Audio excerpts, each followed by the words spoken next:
हमारे ये planted aquarium का हॉबी ना कुछ एक 100 साल पुराना होएगा शायद, पता नहीं ठीक से, लेकिन जब से शुरुआत हुआ है मेरे हिसाब से आई थिंक जो फर्स्ट प्लांट उन्होंने जो यूज किया होगा ना वो मॉस होगा।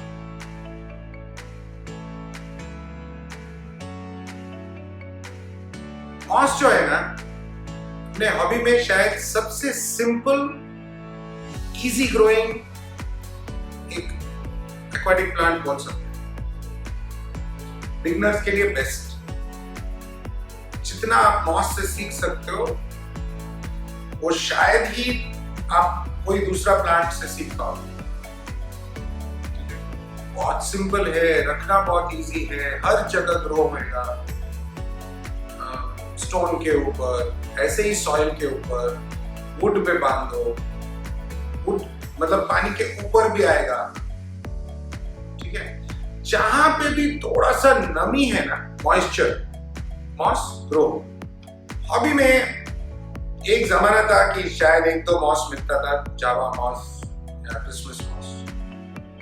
आज के डेट में कुछ 50 वैरायटी मिलता हो, Java moss, Christmas moss, Taiwan moss, peacock moss, willow moss, weeping moss, flame moss, erect moss, twisted moss, कुछ इतने सारे हैं। आपको मॉस ग्रो करने के लिए, अच्छे से ग्रो करने के लिए क्या वो किस चीज पे ध्यान देना चाहिए? फर्स्ट, मॉस जब खरीदते हैं ना क्वालिटी अच्छा होना चाहिए। अभी हमने वो क्या प्लास्टिक पैकेट में मार्केट में खरीद के आया, उसमें स्नेल्स होगा, लीचेस होगा, दूसरे कुछ भी हो सकता है। अगर आप टिश्यू कल्चर खरीदते हैं तो इसमें ना स्नेल्स है, ना कीड़ा है, ना गंदगी है, कुछ भी नहीं। गंदगी इसलिए बोल रहा हूं क्योंकि मॉस ना एक फिल्टर के तरह काम करता है। जब पानी बह रहा है और मॉस के थ्रू बह रहा है, उसमें जो भी कचरा है, जो भी है, एक फिल्टर के तरह काम करता है, उसको पकड़ता है, तो मॉस गंदा हो जाता है। तो उसके लिए दूसरी बात, अगर हम मॉस टैंक यूज कर रहे हैं तो थोड़ा फिल्ट्रेशन अच्छा होना जरूरी है, ठीक है। बिकॉज वो डेंस है ना, तो कुछ ना कुछ कचरा पकड़ने की आदत है।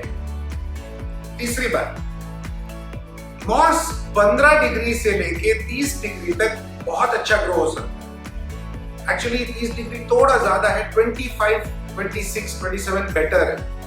जब वो 30 डिग्री आने लगता है टेम्परेचर ना, पानी का टेम्परेचर, तो मॉस ब्राउन होने लगता है।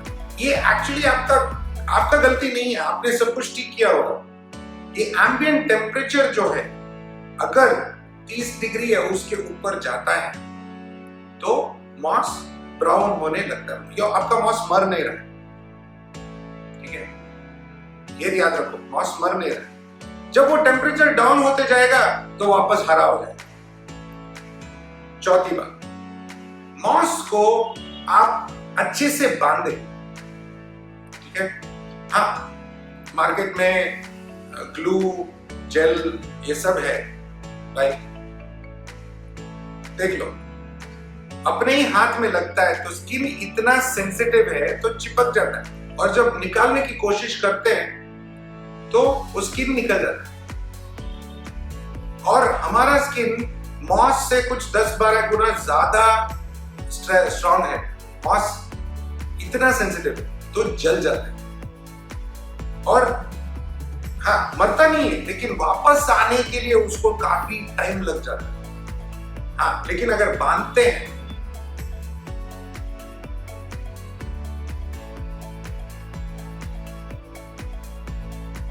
ठीक है, अच्छे से बांधते हैं तो मॉस जल्दी पकड़ेगा स्टोन पे और जल्दी निकलेगा।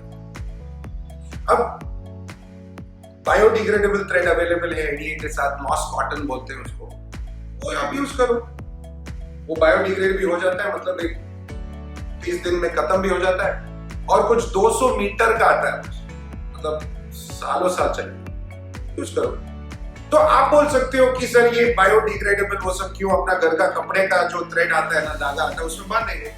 याद रखो कपड़े का धागा ना बहुत स्ट्रांग रहता है ताकि कपड़ा फट ना जाए, और ये धागा स्ट्रेंथ के वजह से मॉस को काटेगा, और जब मॉस कटता है तो टूटता है, टूट के बिखरता है और आपके पूरे टैंक में बिखरेगा, और किधर किधर किधर किधर जहां पे आपको नहीं चाहिए वहां पे भी मॉस हो, ठीक है। बिकॉज मॉस बहुत ही रिजिलियंट है, तो छोटा सा टुकड़ा मिले ना ग्रो हो जाए।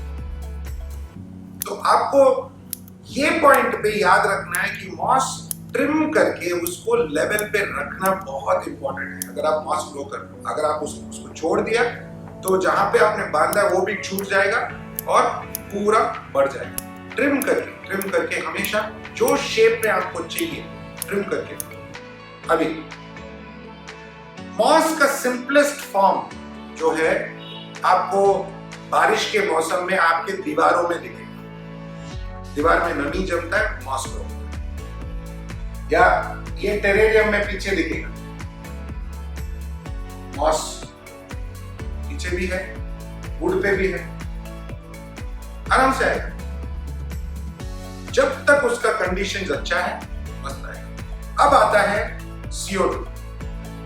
मॉस के लिए ज्यादा CO2 जरूरत नहीं है अगर सिर्फ मॉस टैंक है, ओके, और कुछ आप एक्वास्केप वगैरह नहीं कर रहे हो तो CO2 का उतना जरूरत नहीं है। बट हाँ, अगर आपने काफी डिजाइन और एक्वास्केप के साथ मॉस करना है तो CO2 होना बहुत जरूरी है।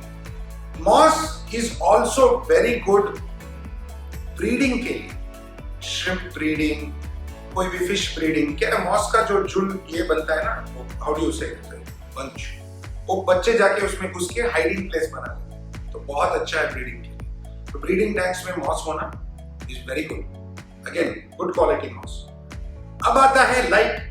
मॉस के लिए लाइट जो है ना अप्रोप्रिएट होना चाहिए। अगर सिंपल सा लाइट है फिर भी ग्रो होएगा।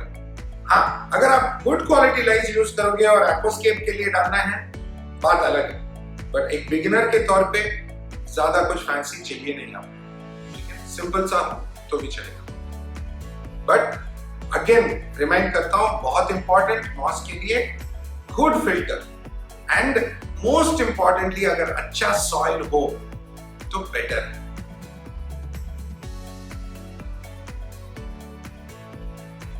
मॉस कहीं पे भी ग्रो होगा, आपने सिर्फ रिवर साइड डाला तो भी ग्रो होगा, बट अगर सॉइल है तो बेटर ग्रो होगा, ठीक है। मॉस के लिए की important filtration, temperature end of course quality of water. ये बोलने का जरूरत भी नहीं है, पानी बहुत अच्छा होना चाहिए, pH कम होना चाहिए और साफ पानी होना चाहिए, ठीक है। तो ये सब इंफॉर्मेशन है मॉस के बारे में।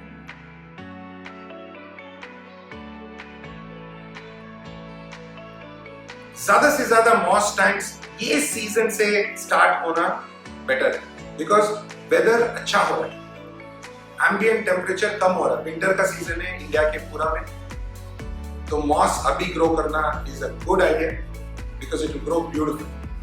ये मौसम में मॉस बहुत ही सुंदर आएगा, बिकॉज हम अपना जो टेम्परेचर है विंटर के वजह से नेचुरली कम है। तो अभी शुरू कर लो अपना टाइम मॉस वाला और एंजॉय करो। ओके, थैंक यू, नमस्ते, खुदा हाफिज एंड शाबा खैर।